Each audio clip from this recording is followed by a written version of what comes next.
Part 4. You will hear part of a food science lecture on fashions in food.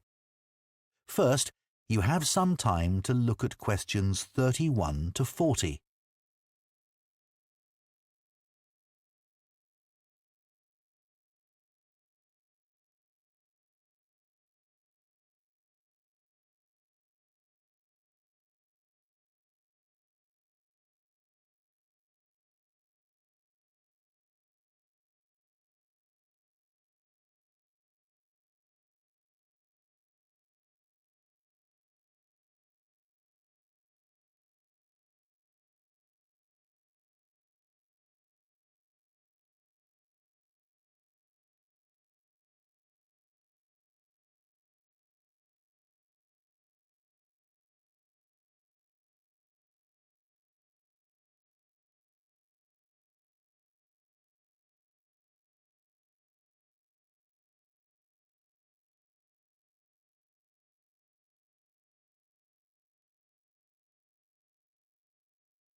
Now listen carefully and answer questions 31 to 40.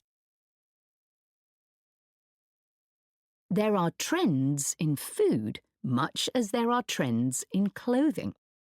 Interest in food fashions has risen rapidly since the birth of the smartphone, when people first began taking photos of their food and instantly sharing them with their friends. The food industry in the UK in particular is obsessed with finding and exploiting the next big food trend. Marketeers aim to create a huge demand for a food item which was previously unknown or not needed. One of the most effective ways of promoting a new food product is by using social media influencers as brand ambassadors. In return for free samples, many influencers will post content about a product. Although there are influencers with hundreds of thousands of followers who can command large fees for their services. Companies which sell vegan produce were pioneers in being able to increase sales really quickly in this way. For a food item to become really popular, it has to be readily available. So supermarkets have a role to play in creating a new food trend. They have dedicated teams closely following which new products or ingredients are trending on social media and are particularly interested in what well-known chefs are putting on their menus.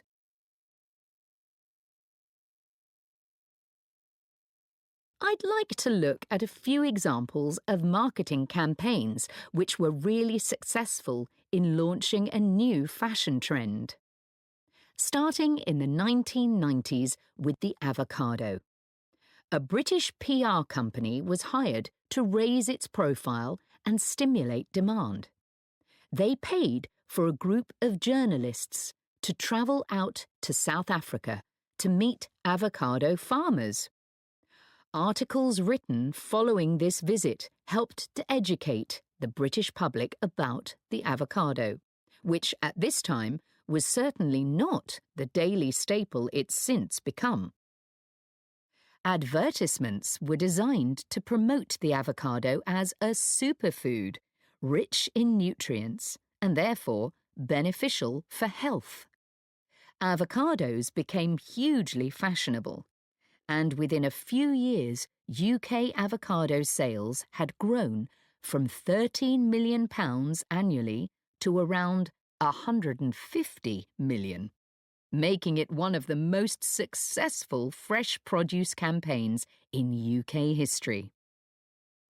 Oat milk is a recent example of a new product which became fashionable very quickly. Now there are many brands available, but one company which had early success was the Swedish brand Oatly. They attracted a lot of attention with a media campaign which used provocation as a way of getting their message across effectively. The fact that this campaign aggravated competitors producing milk from dairy cows was seen as a plus, as it helped to make oat milk seem cool. In the USA, the brand decided against a big retail launch in favour of getting the product into coffee chains, which removed the need for a big advertising budget. This proved far more effective than offering samples in supermarkets. Oat milk had an advantage over other alternative milk products, such as almond milk. Many consumers prefer it because it has less of an impact on the environment.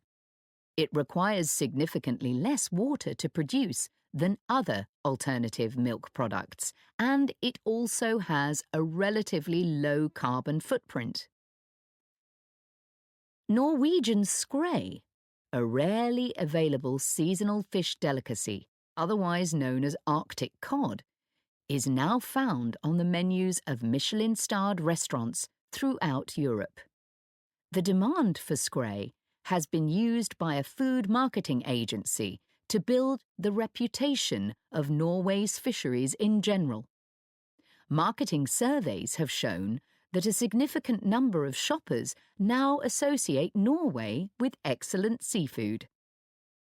Food trends can be considered a good thing in some ways, as they can benefit farmers and food producers enormously. The public can also be encouraged to buy things which are more sustainably produced. But ethical concerns have been raised about the effects a surge in demand can cause. Quinoa is a classic example. This plant is native to Peru, and when demand peaked some years ago, the price soared, making it unaffordable for local people. While the popularity of quinoa has benefited farmers financially, there have been other negative consequences. As demand grew, farmers began working the land all year round in order to produce more quinoa. One issue has been that the fertility of the soil decreased dramatically, which could potentially lead to desertification in some areas. Another example would be the case of... That is the end of part 4. You now have 1 minute to check your answers to part 4.